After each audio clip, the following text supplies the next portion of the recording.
Chemistry की है।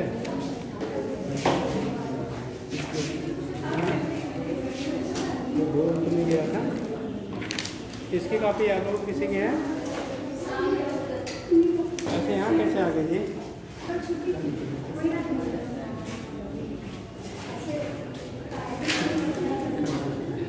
चलो बेटा,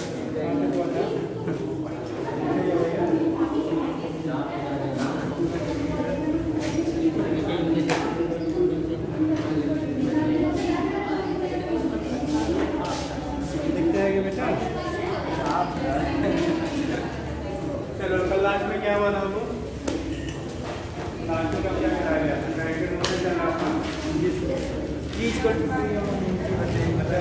डबल बॉडी के लिए कराया गया था, ग्रामेटिकली कनेक्टेड है। कल लास्ट में जो कराया गया था कॉन्सेप्ट बेटा, अगर दो बॉडी हैं एक दूसरे से स्ट्रिंग से कनेक्टेड हैं, ठीक है, तो उस केस में आपका मोशन क्या होगा, एक्सीलरेशन और टेंशन के लिए आपको करा दिया गया था। दो के बजाय अगर तीन बॉडी होती है कौन सा बेटा? अगर दो के बजाय क्या होगा आपके पास? तीन बॉडी आपकी कनेक्टेड है, तो उस केस में क्या होगा दिखाई पड़ेगा?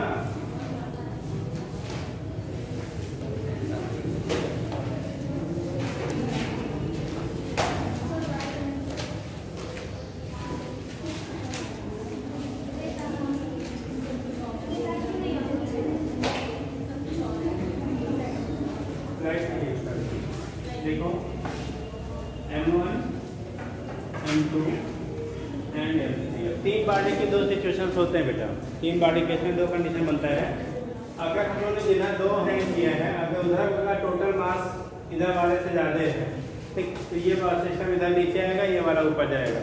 अगर इस सिंगल वाले का मास ज़्यादा है इस दोनों की वजह से, तो इधर वाला नीचे आएगा, इधर वाला ऊपर जाएगा। तो रिलेशन थोड़े से मॉडिफाई होते हैं, कॉन्सेप्ट आपका दोनों वही रहेगा। ठीक, हमने सपोज किया M1 plus M2 greater than कितना है? M3 है। अगर ये ग्रेटर है तो इधर वाली बॉडी किधर आएगी बेटा? नीचे की तरफ आएंगी, और इधर वाली बॉडी किधर जाएगी? अपवर्ड। क्योंकि एक दूसरे से कनेक्टेड है, तो सभी के जो एक्सीलरेशंस होंगे वो क्या रहेंगे? सेम होंगे। सारी बॉडी एक दूसरे से कनेक्टेड है, तो मूव से एक्सीलरेशन सेम रहेगा। बट कंडीशन यहाँ पे दो स्ट्रिंग अलग अलग है। देखो ये फर्स्ट सेकंड बॉडी को कनेक्ट कर रहा है, और ये सेकंड थर्ड बॉडी को कनेक्ट कर रहा है।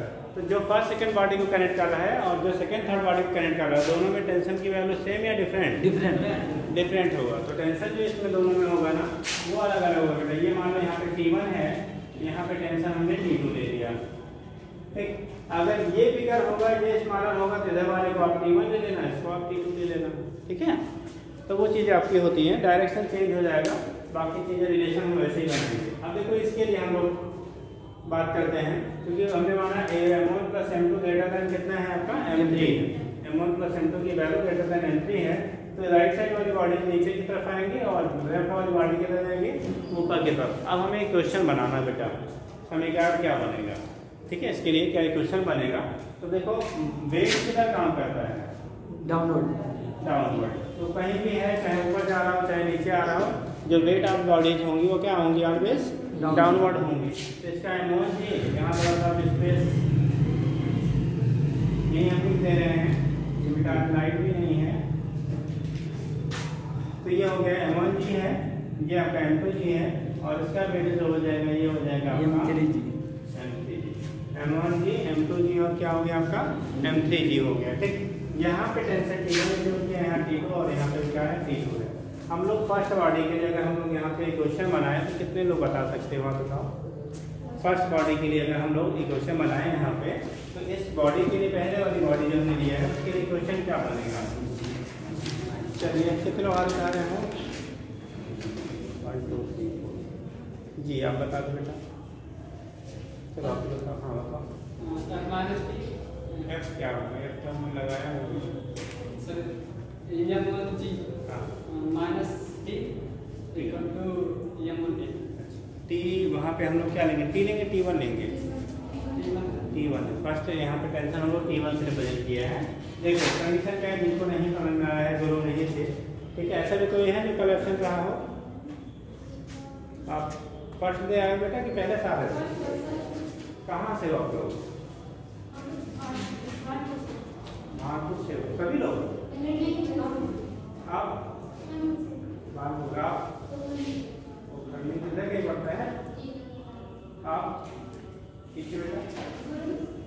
कहाँ से? गोरखपुर। आप बेटा? आप गोरखपुर रहते यहाँ हो, पढ़ते गोरखपुर से? अच्छा, चलिए देखते हैं। मत पढ़ने के लिए बहुत दूर दूर जाना पड़ता है बेटा। यस। कंडीशन क्या हो रहा है? M1G ये है डाउनवर्ड, ठीक है।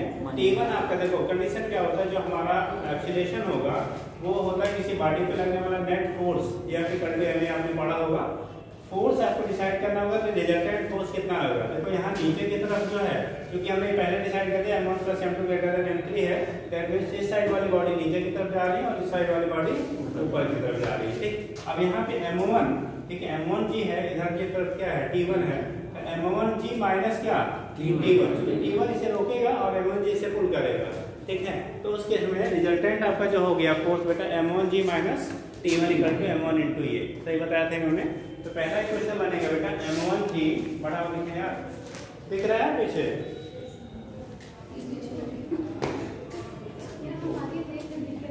हाँ बेटा, लाइट प्रॉब्लम आ जाए। चलो देखो, अगर उधर लास्ट दो बेंच ना दिख रहा बेटा तो आप आगे वाले बेंच पे आ जाओ, आप लोग इधर आ जाओ।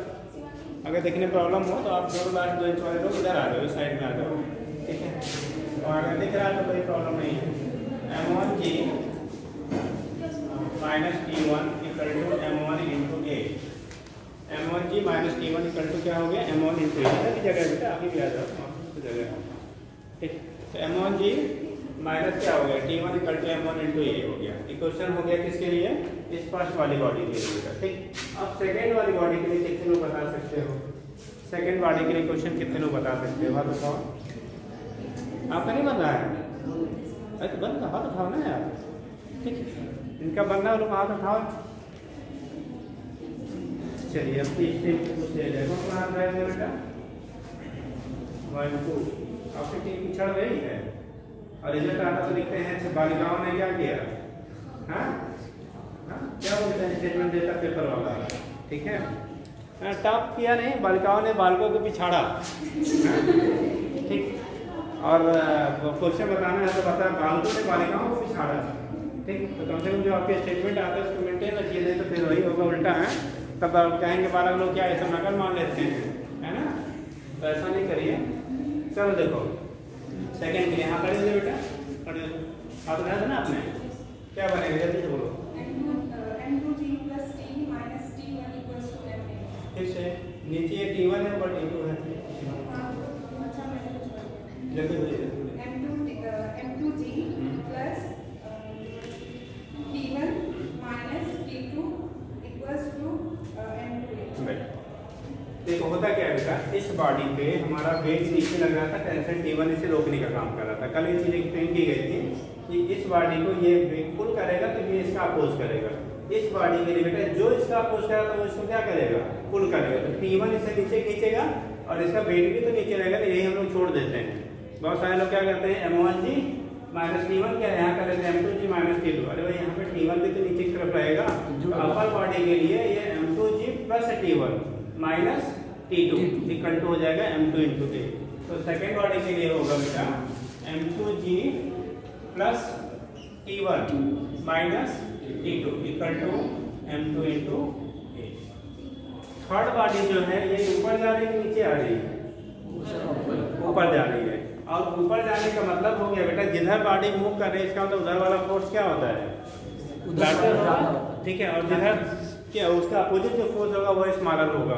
तो अभी ये बॉडी ऊपर जा रही है, इसका मतलब M3G ग्रेटर होगा कि T2 भाई। अगर जिस साइड में आप मूव कर रहे हो इसका मतलब उस साइड में लगने वाला फोर्स ग्रेटर है, और जिधर से मूव कर रहे हो उस साइड में लगने वाला क्या होगा, अपोजिट फोर्स स्मॉलर होगा, ठीक है। तो इसके लिए थर्ड के लिए क्वेश्चन क्या बनेगा, T2 - M3G T2 - M3G = M3 × A बेटा। ये थर्ड इक्वेशन हो गया। देखो आप ऐड करो, ये माइनस ये प्लस कैंसिल, ये माइनस ये प्लस कैंसिल, M1G + M2G और ये हो गया माइनस M3G, ठीक है।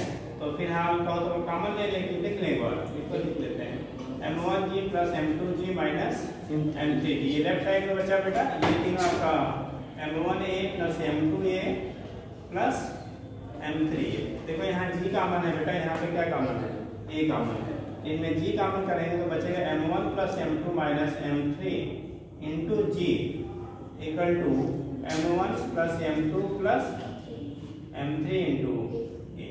ठीक, A की वैल्यू फाइंड आउट आप करेंगे तो आएगा M1 plus M2 minus M3 by M1 plus M2 plus M1 plus M2 plus M3 whole by into G। Whole into क्या हो गया आपका G हो गया। तो ये कंडीशन आपका हो गया। यहाँ से हम लोग दिखा लेते हैं एक्सीलरेशन की वैल्यू क्या होगी, यानी ये जो बॉडी सिस्टम है ये इतने एक्सीलरेशन से इधर वाला डाउनवर्ड आएगा और इधर वाला अपवर्ड जाएगा। ठीक, तो नोट कर लीजिए। अब जो लोग कल नहीं थे बेटा उनके लिए थोड़ी प्रॉब्लम होगी, फिर आप थोड़ा सा देखिए, बाद में फिर मौका लगेगा तो बता दिया जाएगा।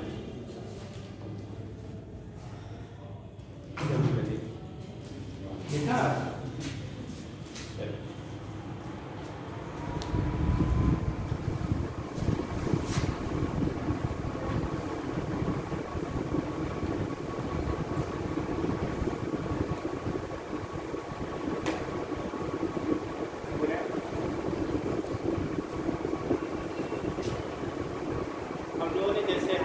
सर्फेस के लिए बेटा एक ट्रिक बताया गया था, आप इनके लिए भी ऐसे ही लिख लीजिए। अगर टेंशन पर दिखा देते हैं, टेंशन के लिए क्या करेंगे तो देखो हो गया इतना बेटा। टेंशन फाइंड करना आपको T1 एंड T2, T1 और क्या फाइंड करना है T2। तो इस केस में T1 फाइंड करना है पहले क्वेश्चन में रखते बेटा, T2 फाइंड करना है तो तीसरे में रखते। यहाँ से भी दिखा सकते हैं, यहाँ तक कैलकुलेशन और लंबा हो जाएगा, इसलिए पहले हम T1 फाइंड कर देंगे और थर्ड वाले क्वेश्चन से T2 फाइंड कर लेंगे। तो प्राइमरी क्वेश्चन कौन सा फर्स्ट, T1 इधर लाओगे तो आएगा बेटा T1 की वैल्यू हो जाएगी M1 की माइनस M1 इंटू A। आगे बेटा M1 की माइनस M1 इंटू A की वैल्यू से क्वेश्चन से आप सब्स्टिट्यूट कर दीजिए। तो A की वैल्यू कितनी है अपने पास, M1 plus M2 minus M3 into G by M1 plus M2 plus M3। बेटा पूरे का अगर हम लोग एलसीएम लेते हैं, ठीक है, इसके बाद तो यह ही है बट इसके बाद कुछ नहीं है ना, तो एलसीएम लोगे तो पूरे का एलसीएम क्या आएगा M1 plus M2 plus M3 हो जाएगा। यहाँ पे एलसीएम से काउंट करेंगे बेटा M1 plus M2 plus M3 से क्रॉस मल्टीप्लाई कर दो आप। ठीक, तो M1 इंटू M1 क्या हो जाएगा, M1 क्या चाहिए M1 into M2 M1 into G होगा, और ये M1 into M3 M1 into M3 into G। ये माइनस देखो M1 इंटू G तो minus M1 square G, M1 into M2 into G minus M1 M2 G, और last वाला minus minus plus हो जाएगा बेटा M1 M3 इंटू G। इसमें थोड़ा कम इससे छोटा दिखा रहा है बेटा। देखो यहाँ पे कुछ चीज़ें कैंसिल हो रही होंगी प्लस माइनस। ठीक, ये साइन पॉजिटिव है, यहाँ साइन देखो नेगेटिव है, कैंसिल, ये साइन पॉजिटिव यहाँ नेगेटिव कैंसिल। बच्चा आपके पास 2 M1 M3 ये है, M1 M3 ये है, दोनों प्लस में है, ऐड हो जाएगा 2 M1 M3 into G by M1 plus M2 plus value of M1 M3 into G by M1 plus M2 plus M3। यहाँ से टेंशन हम फाइंड कर लिया, फर्स्ट और सेकेंड बॉडी के बीच में जो स्ट्रिंग जुड़ा हुआ था इसका। ये इसी पैटर्न पे हम लोग बेटा थर्ड वाले क्वेश्चन में रख दो तो आपको T2 की वैल्यू मिल जाएगी। क्या मिलेगा, T2 मिलेगा। ठीक, तो फ्रंट क्वेश्चन क्या हो जाएगा, फ्रंट क्वेश्चन थर्ड, मतलब थर्ड क्वेश्चन से हम लोग देखते हैं front question third. Third question आप देखोगे तो क्या कंडीशन बनेगी, T2 इक्वल टू ये जाएगा बेटा राइट साइड में, तो ये भी प्लस हो जाएगा, माइनस में है तो आ जाएगा M3 into G plus M3 into A। T2 M3 into G plus M3 into A की वैल्यू ऑलरेडी हम लोगों ने यहाँ फाइंड कर रखा है, ये है आपका M1 plus M2 minus M3 whole into G upon M1 plus M2 plus M3। Same उसी पैटर्न में जैसे यहाँ एलसीएम दिया था, आप यहाँ पे एलसीएम ले लो, तो फिर से एलसीएम तो वही आएगा M1 plus M2 plus M3, M1 plus M2 plus क्या क्या हो गया आपका M3 हो गया। इसका देखो आप आप मल्टीप्लाई करो तो आएगा M1 M3G, M1 M3G, इसका मल्टीप्लाई करोगे प्लस M2 M3G, इसका मल्टीप्लाई करोगे तो प्लस M3 स्क्वायर G। अब इसको ओपन करो इधर वाले को plus M1 M3G, M1 M3G, इसका मल्टीप्लाई करोगे M2 M3G, M2 M3G, इसको मल्टीप्लाई करेंगे तो माइनस M3 स्क्वायर G। देखो यहाँ पे एक फैक्टर यहाँ पे कैंसिल होगा, ठीक है। कौन सा कैंसिल कौन हो रहा है, कौन सा कैंसिल हो रहा है, M3 स्क्वायर G प्लस में और ये M3 स्क्वायर G का माइनस में। यहाँ ये दोनों कंपोनेंट आपके सेम सेम है, प्लस प्लस में है तो कैंसिल नहीं होंगे। तो कैंसिलेशन हमारा इसका स्टॉप है। E2 की वैल्यू हो गई, 2 बार M1 M3G है और 2 बार M2 M3G है, तो 2 M1 M3G plus 2 M2 M3 by M1 plus M2 plus M3। देखो इनमें भी कॉमन फैक्टर है बेटा, 2 M1 G यहाँ पे है, सॉरी 2 M3G यहाँ है, 2 M3G यहाँ है, इनको भी हम कॉमन कर सकते हैं। इसको आप आगे ये वैल्यू हो जाएगी 2 M3G कॉमन कर लो, ब्रैकेट में आएगा M1 प्लस M2 अपान M1 प्लस M2 प्लस, तो ये टेंशन हो गया इसके सेकेंड और थर्ड बॉडी के बीच में। कितने लोगों का सही गया था, शो नहीं किया था मैंने। चलिए आप अगर इक्वेशन बनाना बेटा सीख लेते हो तो फिर कुछ नहीं है ऐसे क्वेश्चन, ठीक है। और थोड़ा सा यहाँ से इक्वेशन हम कैसे डिस्क्राइब करते हैं ये आपके सही होनी चाहिए, फिर उसके बाद आपको उसी की वैल्यू सॉल्व करने होते हैं। और मोस्ट ऑफ केसेस में नीट में जो है 2 ही बॉडी का पूछा जाता है मोस्ट ऑफ केसेस में, ठीक है। जब IIT वाले होते तो हमें 3-4 बॉडी का पूछते हैं, बाकी IIT नीट वाले पूछते 2 ही बॉडी तक के पूछते हैं।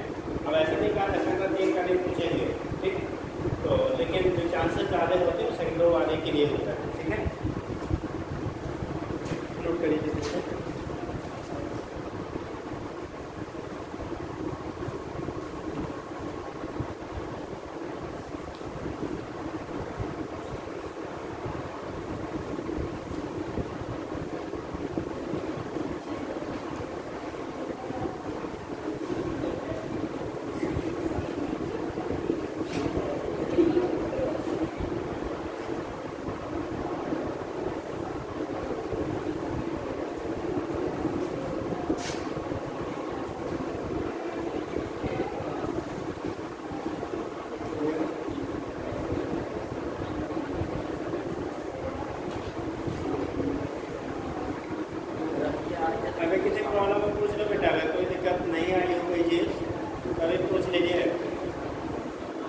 अगर हमें कोई दिक्कत हो तो पूछ लीजिए, फिर आपको मल्टीप्लिकेशन डिवीजन का आपको सीखना पड़ेगा यार।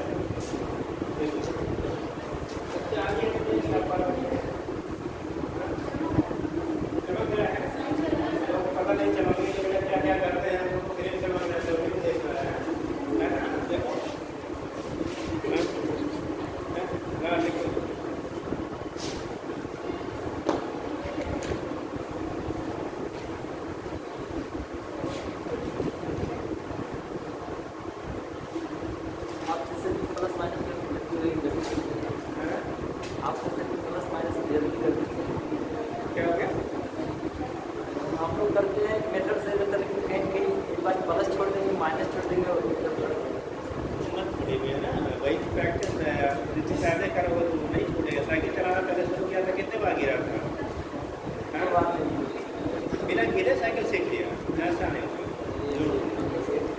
ऐसा कोई है क्या बेटा बिना गिरे हुए साइकिल सीख लिया?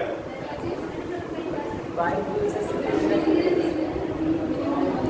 बना सकते बिना गिरे सीख लिया होगा, क्योंकि साइकिल पहले सीख लिया था, ठीक, बट साइकिल बिना गिरे हुए सीख लिया हो तो अगर तो कंटिन्यू कोई पीछे पकड़ा रहा हो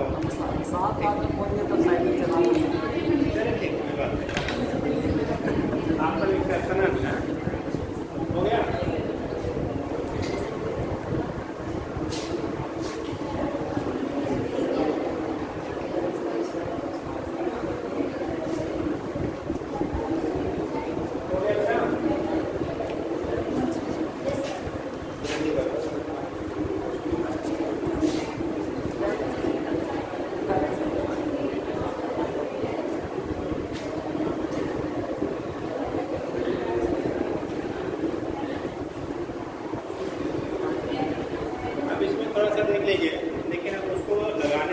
थोड़ा सा अपना दिमाग भी यूज़ करना पड़ेगा। जैसे वहाँ पे आपको बताया गया था कि आप यहाँ पे भी यूज़ कर लेते हैं बेटा, ठीक है। जैसे अभी हम लोगों ने निकाला था क्या जी, एक्सीलरेशन। तो एक्सीलरेशन ऐसे हैंगिंग कंडीशन के लिए अगर हम बात करते हैं, अगर दो बॉडी के लिए हम पहले कर लेते हैं, बट 2, 3, 4 लगा सकते हैं। बट 2 से ज़्यादा बॉडी है तो थोड़ा सा सेकेंड वाला जो टेंशन होगा इसके लिए आपको दिमाग में स्टेप रखना पड़ेगा, ठीक है। तो कंडीशन क्या होता है, एक्सीलरेशन के लिए तो हमेशा वैलिड है। टेंशन के लिए अगर नंबर ऑफ बॉडी चेंज होंगी तो वहाँ पे जैसे यहाँ पे पहले वाले में लिखा था आपने, जब 2 बॉडी खाली लिखा था, ठीक है, तो उस केस में टेंशन देखो आपने क्या लाया था। अगर 2 बॉडी का हम लोगों ने जब कंडीशन दिखाई थी उस केस में आपने टेंशन के लिए फार्मूला क्या लिखा था। जब हम लोगों ने टेंशन 2 बॉडी के लिए केवल किया था तो उस केस में टेंशन का फार्मूला बताइए।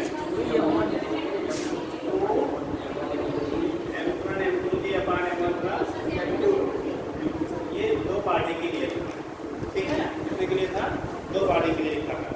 आपको 60 दिन बता देना है, बट उसको 2 बॉडी के लिए रहेगा तो कन्फ्यूजन नहीं होता है। 2 से ज़्यादा रहेगा तो एक्सीलरेशन में कोई प्रॉब्लम नहीं है, बट टेंशन के लिए अगर 2 से ज़्यादा होता है तो उस केस में टेंशन जब आप जाएंगे तो आपको ये देखना पड़ेगा इधर 2 है कि इधर 2 है, मतलब ऊपर जाने वाला 2 है कि नीचे आने वाला जो 2 है, तो वहाँ से टेंशन का रिलेशन थोड़ा बदलता है। बट एक्सीलरेशन के लिए हमेशा यूनिवर्सल है, वहाँ कोई प्रॉब्लम नहीं होता है। तो जब हम लोग एक्सीलरेशन लिखेंगे बेटा, अगर हैंगिंग कंडीशन में है, ठीक है, मतलब पुलिस सिस्टम के लिए ये लिख रहे हैं, किसके लिए, पुलिस सिस्टम के लिए, जैसे पीछे वाला लिखा गया था हॉरिजॉन्टल सर्कस के लिए, वैसे ये कैसा है, पुलिस सिस्टम के लिए। तो एक्सीलरेशन जब लिखेंगे तो यहाँ तो होता है बेटा मास ऑफ द क्या, downward body minus mass of the upward body into ji upon total mass of the system and bodies. Mass of downward body जब एक ही हो सकता है, एक से ज़्यादा भी हो सकता है, minus mass of upward body into G by total mass of body, total mass of body. ये कंडीशन हमारा किसका हो गया, एक्सीलरेशन के लिए हो गया। किसके लिए हो गया बेटा, ये एक्सीलरेशन के लिए हो गया, ठीक है।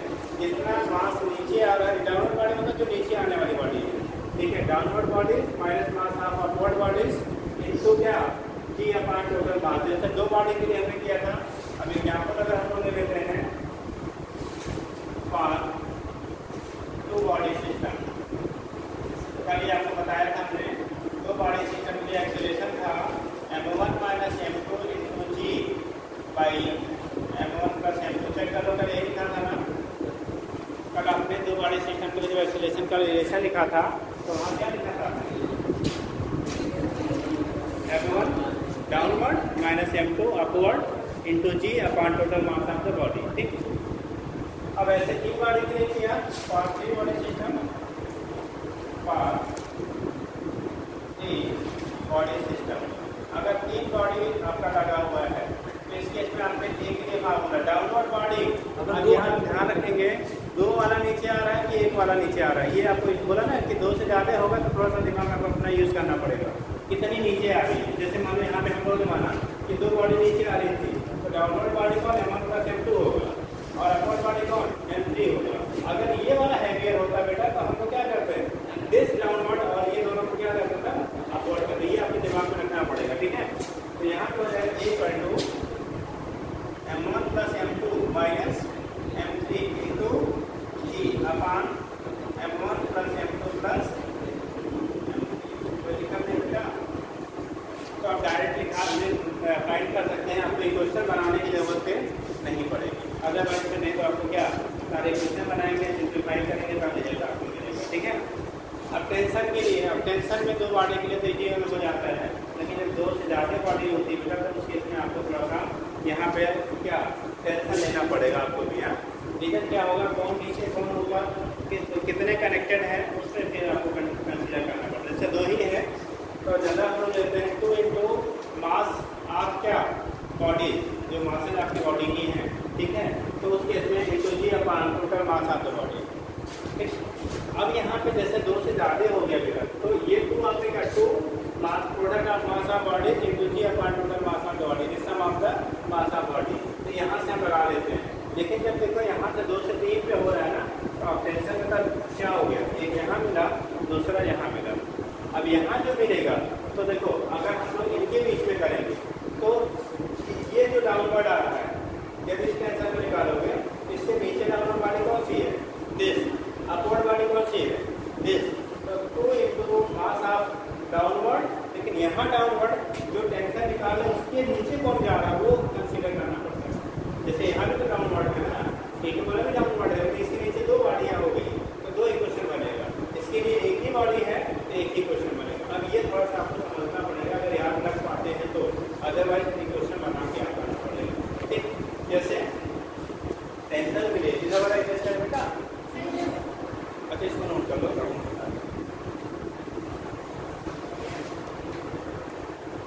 दो के लिए है तब तो बहुत आसान है, लेकिन 2 से ज़्यादा हैं तब उसमें थोड़ा सा आपको कंडीशन यहाँ पे मेंटेन करना पड़ेगा।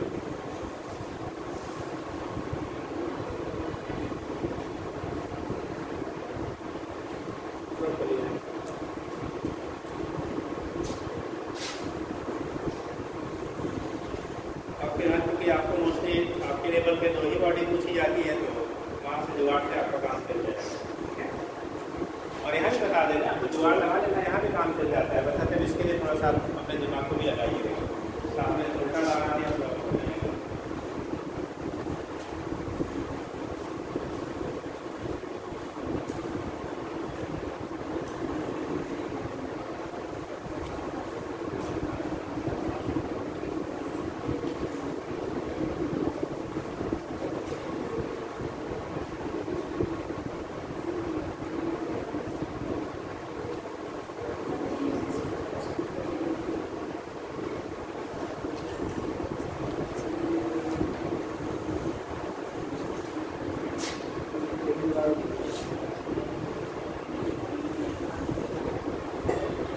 हो गया।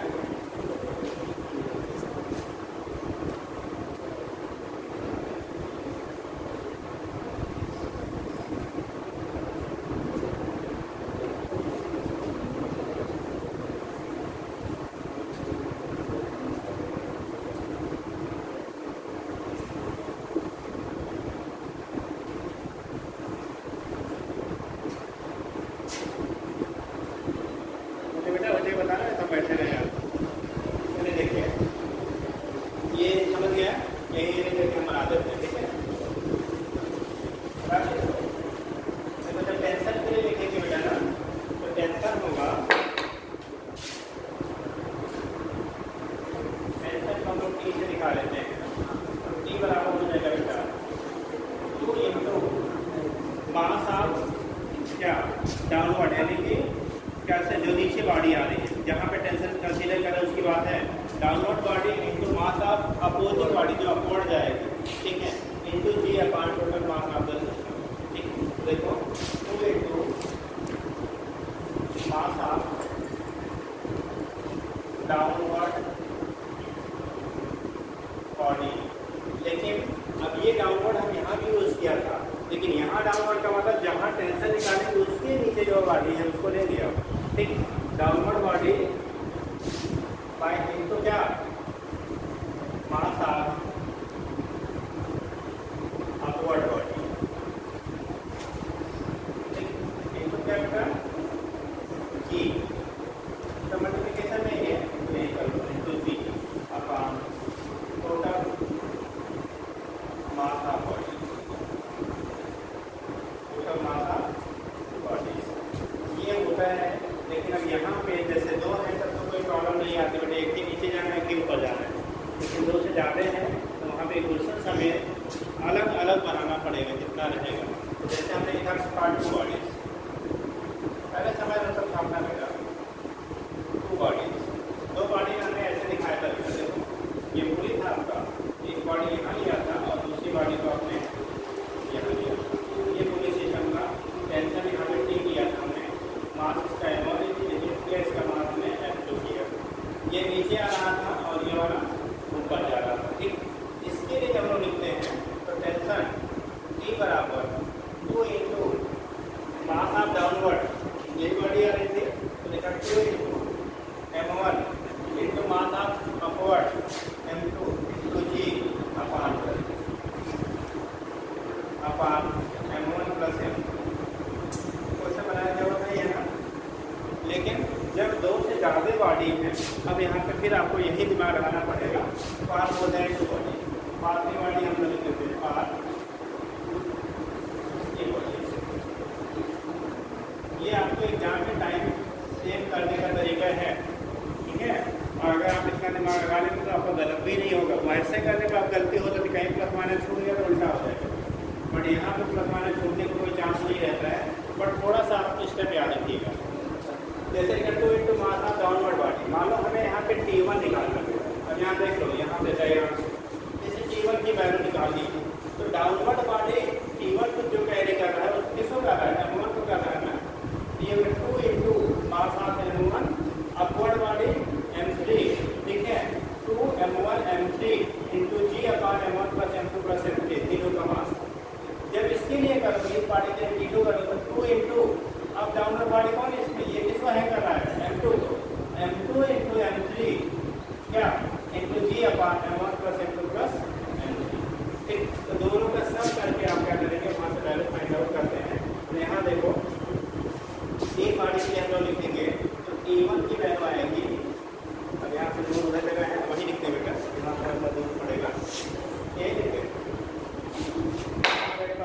समझ लो। देखो जैसे यहाँ T1 हमें लिखना है, डायग्राम में ध्यान से पढ़ो। T1 के लिए लिख रहे हो तो नीचे वाली बॉडी कौन है, M1 है। तो 2 into mass of M1 into upward body M3 into G upon total mass M1 plus M2 plus M3। देखो आपने काम किया होगा तभी लिखा है ये, ठीक है। इसके लिए जब निकालोगे, इसके लिए T2 निकालोगे। अब ये T2 में ये भी बॉडी डाउनवर्ड है, ये भी बॉडी डाउनवर्ड है भाई, इसी के नीचे दोनों लटकी हुई है। यहाँ इसके नीचे खाली T1 M1 वाला लटका हुआ था, तो इसके लिए ना इक्वेशन और इसके लिए इक्वेशन दोनों का हमें क्या करना पड़ेगा, सम करना पड़ेगा, ठीक। तो यहाँ पे जब T2 निकालोगे तब देखो क्या आएगा, 2 M क्या M1 M3 into G, M1 M3 into G upon M1 plus M2 plus M3 plus, अब इसके लिए 2 M2 इस वाली बॉडी का M2 into M3 into G upon कितना M1 plus M2 plus M3। बेटा क्योंकि बेस दोनों का सेम है तो हम लोग डायरेक्ट साथ में लिख सकते हैं, इसी को R करके T2 बराबर हो जाएगा, पूरे का एलसीएम वही रह जाएगा, M1 plus M2 plus कितना M3। ये हो गया 2 M1 M3G plus 2 M2 M3 into G, और इसके जगह कॉमन लेते हैं M3G तो 2 M3G कॉमन हो गया, तो 2 M3G ब्रैकेट में M1 plus M2 plus M2। ये देखो आपने यहाँ पे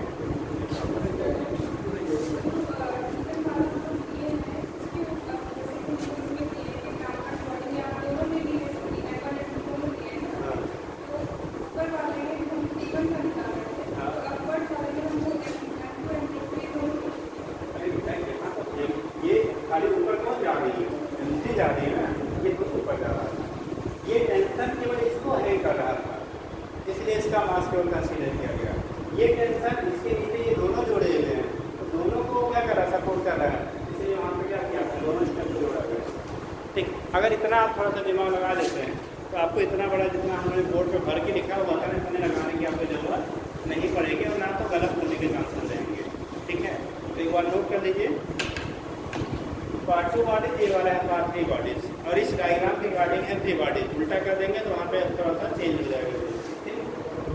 नोट कर लीजिए, जल्दी करो, कुछ गया है ना, पहले कर गया है,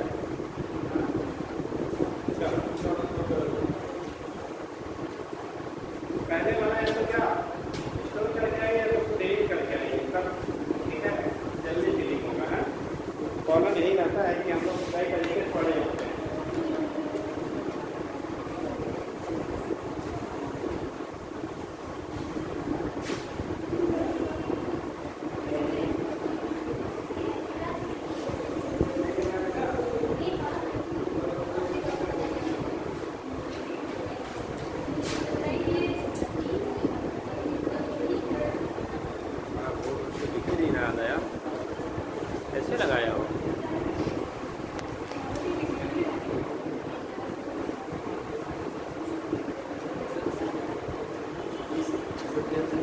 वैल्यू उसके हिसाब से जो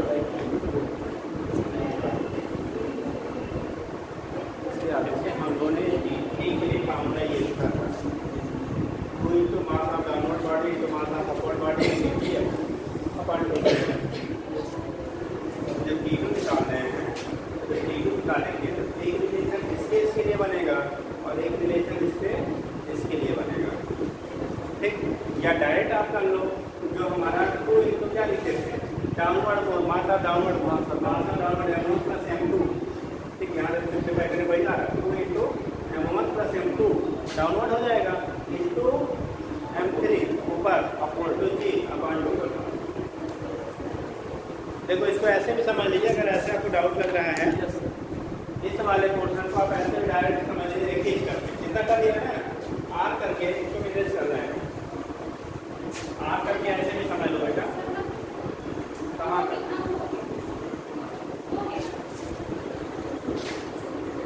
चलो देखो इसको आप ऐसे भी लिख सकते हो ना, ये वाला जैसे हमने दो स्टेप में लिखा, इसको डायरेक्ट ऐसा सिंगल स्टेप में लिखेंगे T2। देख लो बेटा T2 अगर डायरेक्ट लिखोगे ना, देख लो पीछे भैया, अगर T2 को डायरेक्ट आपको लिखना है, जैसे यहाँ पे दो स्टेप में तोड़ के लिखा गया क्योंकि हम लोग ने एक क्वेश्चन इसके टर्म में बनाया था।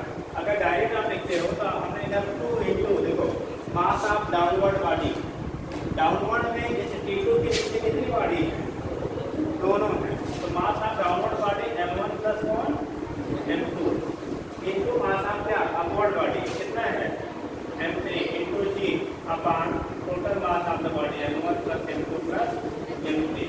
यहाँ से फाइनल डायरेक्ट रिजल्ट आपको मिल जाएगा, यहाँ से आपको फाइनल जैसे यहाँ जो स्टेप बना के फिर हम लोग निकालते थे ना, यहाँ से डायरेक्टली आपको मिल गया, दो स्टेप पे आपको तोड़ने की जरूरत नहीं पड़ी, कन्फ्यूजन आपको नहीं होगा तब, ठीक है। जो एक कन्फ्यूजन हो रहा था कि उसके साथ किसको मल्टीप्लाई वलाई करेंगे, तो कन्फ्यूजन नहीं हुआ, सीधे mass of downward body into mass of upward body into ji upon total mass of the body, तो डायरेक्ट आपको मिल जाएगा, फिर ये स्टेप हमें तोड़ने की जरूरत नहीं पड़ेगी, हो जाएगा। यस अब समझ गया है, पक्का है? अरे हाँ हूँ तो बोलो यार। Yes sir. अकेले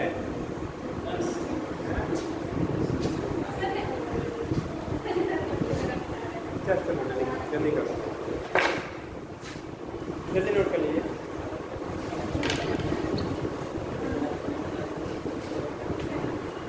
आप लोग डायरेक्ट इस हम दे रहे हैं दूसरा डायग्राम, उसका डायरेक्ट रिलेशन आप लोग बना के दिखा दो।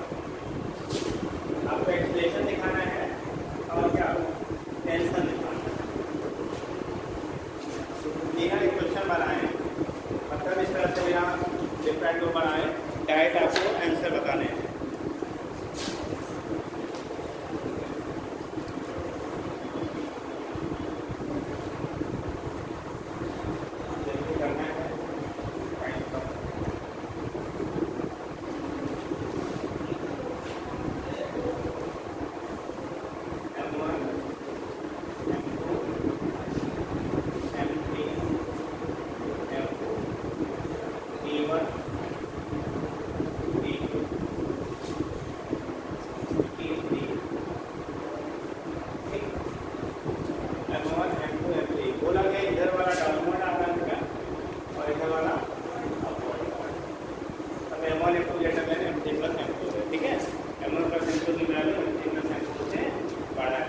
आपको निकालना है acceleration tension T1 T2 and कितने लोग बताएंगे जल्दी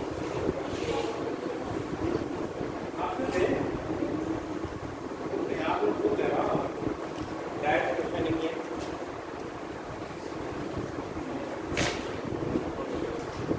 जल्दी नहीं, सही होना चाहिए।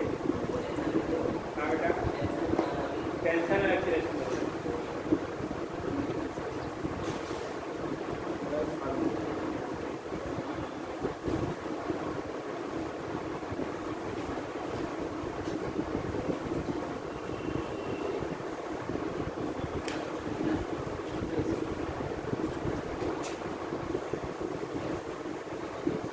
एक्सप्रेशन आपने निकाला, टेंशन है ये वाला है, ये कौन वाला है T1 है T2 की है बाकी T1 T2 T3 से बताना है जल्दी कर लो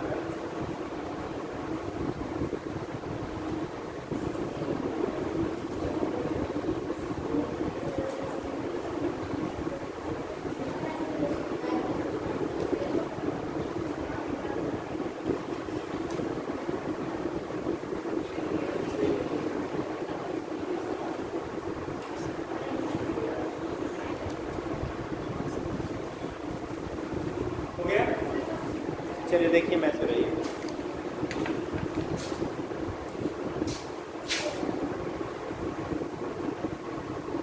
हो गया। जब आपने लगाया था एक्सीलरेशन के लिए हमने एक्सीलरेशन में क्या लिखा था बेटा mass of downward body minus mass of upward body upon total mass of the body ये होता था बेटा एक्सीलरेशन के लिए। ये बराबर और नीचे आ रहा है m1 plus m2 m1 plus m2 नीचे ऊपर कौन जा रहा है बेटा m3 plus m3 plus m4 g upon total mass of the body चाहे नीचे आना हो चाहे ऊपर जाना हो। कितने लोग तक सही गया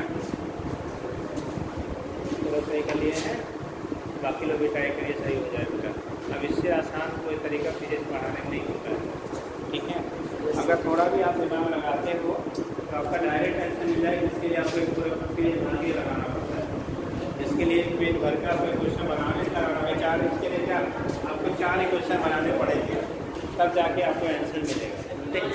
अरे देखो यहाँ पे m1 plus m2 minus m3 minus m4 कर दिया वो भी मतलब वही है ठीक है। अच्छा दो बात नहीं हो गया कोई बात नहीं ठीक। तो उस केस में क्या हो गया यहाँ से आपने निकाल लिया टोटल क्या होगा acceleration direct downward body minus upward body into क्या g upon total mass of the body ठीक। टेंशन के लिए अब कितने लोग बताएंगे T1 वाला हाथ उठाओ भैया T1 वाला क्या करोगे जी T1 वाले आप खड़े हो जाओ बेटा हाँ जी T1 जल्दी से बताओ 2m1 m4 m1 के बाद क्या है m4 m1 m4 जो बोलोगी वही लिखेंगे। इन्होंने बोला 2m1 m4 इंटू जी वाई कितने लोग इनकी बातों से सहमत हैं बेटा कितने लोग सेटिस्फाई हैं इनकी बात से कोई है नहीं अच्छा नहीं है तो जो नहीं है वो हाथ उठाए क्या बताएगा और टीम वाले अपने इधर कौन हाथ उठाए फिर से बोलो जी आप बता दो इसमें हो जाएगा T1 equal to 2m1 m3 plus m4 g upon m1 बेटा ये नीचे आ रहा है ना ये इन दोनों को ले जाने में हेल्प कर रहा है भाई ये भी लटका वहाँ एक ही लटका था यहाँ दो है ना तो दोनों से मास आप काउंट करो ठीक नहीं ये जो है अभी हम इस पे टेंशन की वैल्यू फाइंड कर रहे हैं जब इस पे टेंशन फाइंड करेंगे तब ये दोनों को लेंगे ठीक। इस पे जहाँ से टेंशन निकालना उसके नीचे जो बॉडी है उससे काउंट करोगे माइनर क्या हो गया किसका ये वाली जो बॉडी है ठीक है उनका मास आप मल्टीप्लाई करोगे इनटू क्या जी अपॉन टोटल मास ठीक है। तो ये होगा 2m1 ब्रैकेट में क्या m3 प्लस m4 इंटू जी एक मिनट हो गया upon m1 plus m2 plus m3 plus m4 ये T1 आ गया। चलो बेटा T2 वाले हाथ उठाओ T2 वाले हाथ उठाओ बेटा T2 आप बता दो आपकी जी फिर से 2 m1 हाँ into m2 into into m4 into 2 m1 m2 m3 m4 g by m1 plus m2 plus m4 और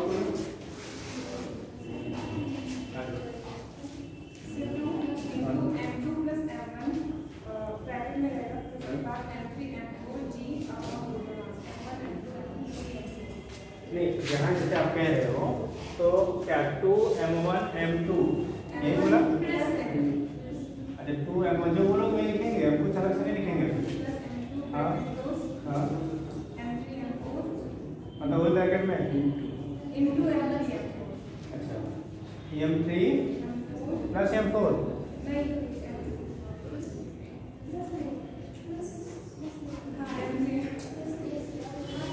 अभी जो आप बोल रहे हो वही हम लिखेंगे, इसमें कोई चेंजेस नहीं करेंगे। इनटू बोल जी अपॉन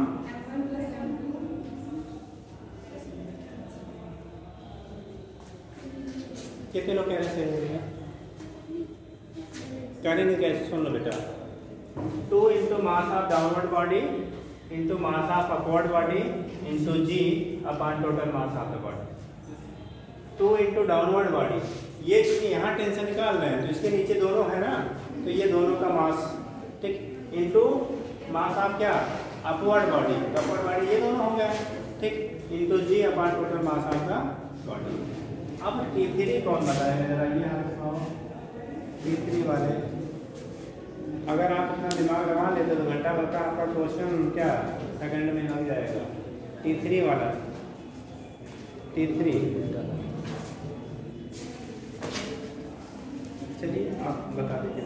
T3 2 इंटू जो बोलेंगे वही करेंगे। Yes 2 into m1 plus m3 m1 plus m3 yes सोच लो बाद में, ये वो दूसरा है डायग्राम इसका इधर है।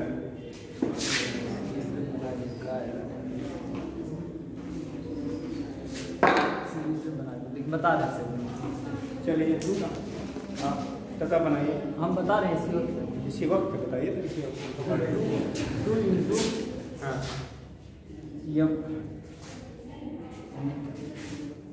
m1 प्लस m2 प्लस और इसके बाद इंटू m3 नहीं सोच लो m4 इंटू जी जी जी ये भी लिखते हैं इंटू वाला चाहिए टोटल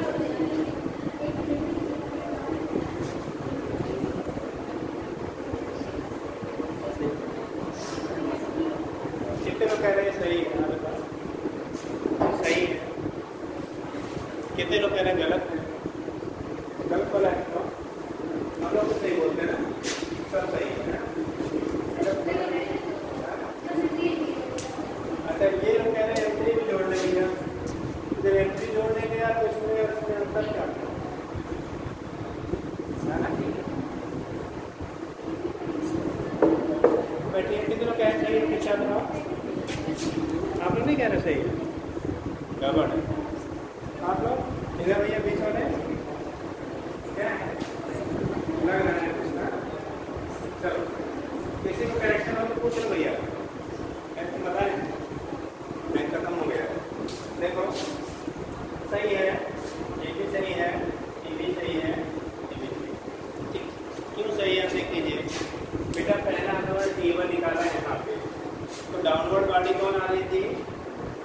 M1, तो 2 into mass of downward body into mass of upward body, ये नीचे आ रही थी कि दोनों ऊपर जा रहे थे, तो 2 into mass of downward body into total mass of upward body into ji upon total mass of the system, ठीक, T1 के लिए।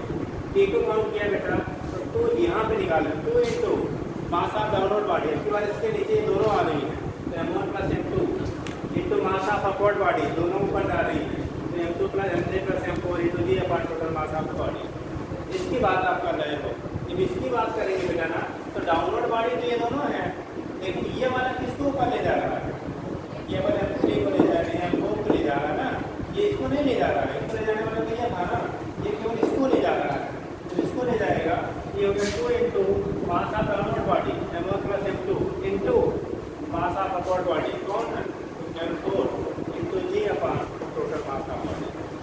अब अगर ये चीज़ को इतने जितने क्वेश्चन यहाँ आपको लिखे हैं लिखा डायरेक्ट, ठीक है, अगर इन्हीं को आपको साफ करके और कॉपी पे लिखना 2 पेज कम से कम लगेंगे, और उसमें भी गलत होने के चांस है, बहुत ढेर सारे चांस हैं, ठीक है। यहाँ थोड़ा एक बार दिमाग में सेट कर लो, आने नीचे वाला माइनस ऊपर वाला इंटू जी अपॉन टोटल मास। ठीक, बस इतना ही करना है यार, कुछ नहीं है, ठीक है।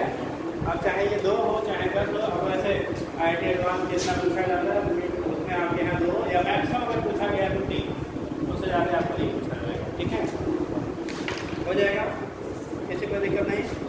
चलिए आप कर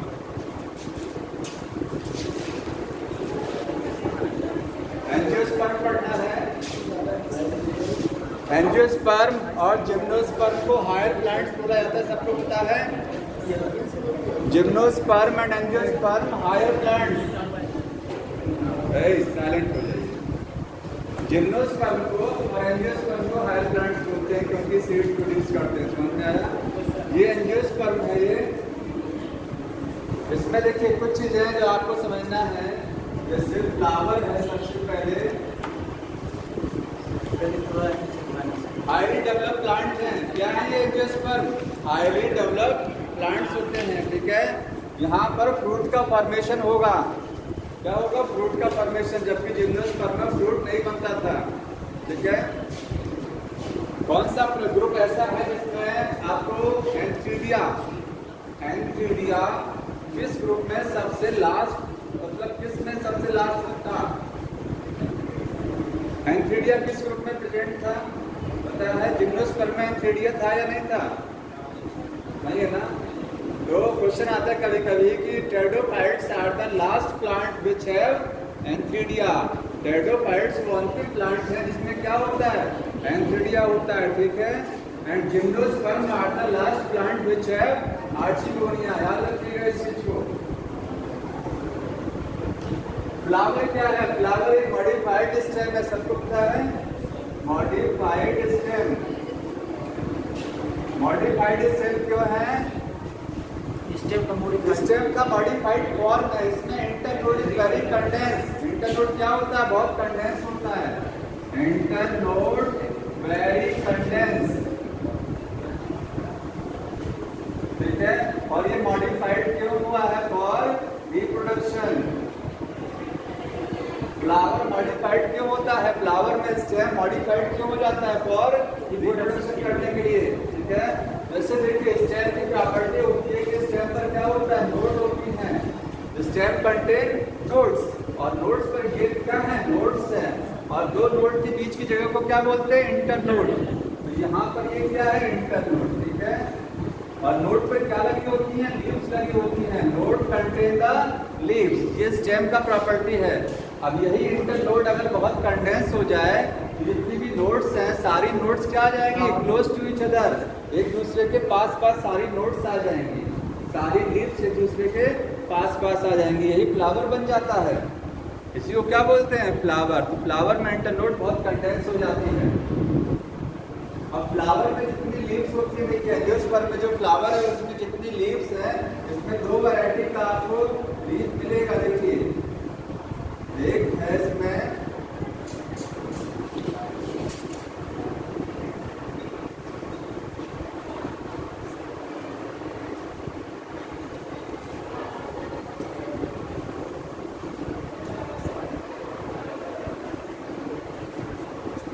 फ्लावर में जितनी, चूंकि फ्लावर क्या है? स्टेम है, स्टेम पर जानते हैं हम लोग लीफ होती हैं। तो फ्लावर में सेपल है, पेटल है, एंडोशियम है, गायनेशियम है, सब क्या है? लीफ है।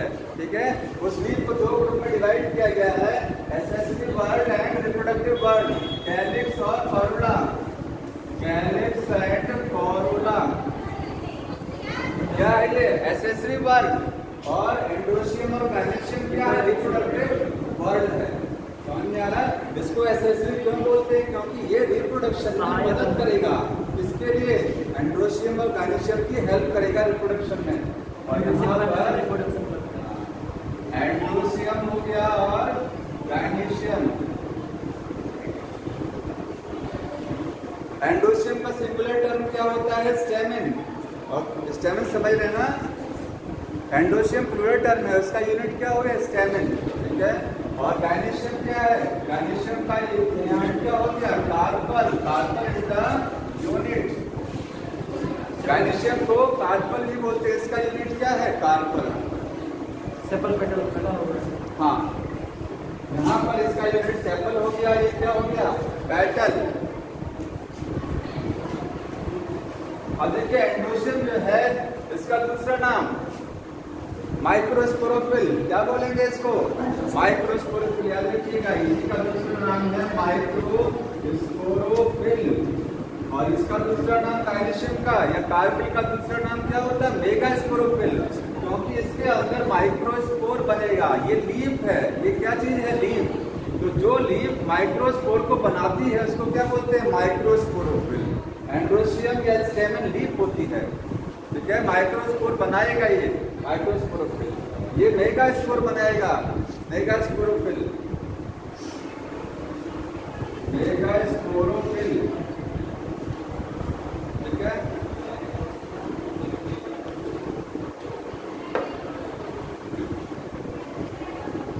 सबसे छोटा एंजियोस्पर्म वोल्फिया, सबसे छोटा एंजियोस्पर्म क्या है, वोल्फिया, अंडरलाइन कर लीजिएगा। और सबसे टॉलेस्ट क्या है यहाँ पर, यूकेलिप्टस, तो बुक में मेंशन है, अंडरलाइन कर लीजिएगा, वोल्फिया स्मॉलेस्ट एंजियोस्पर्म।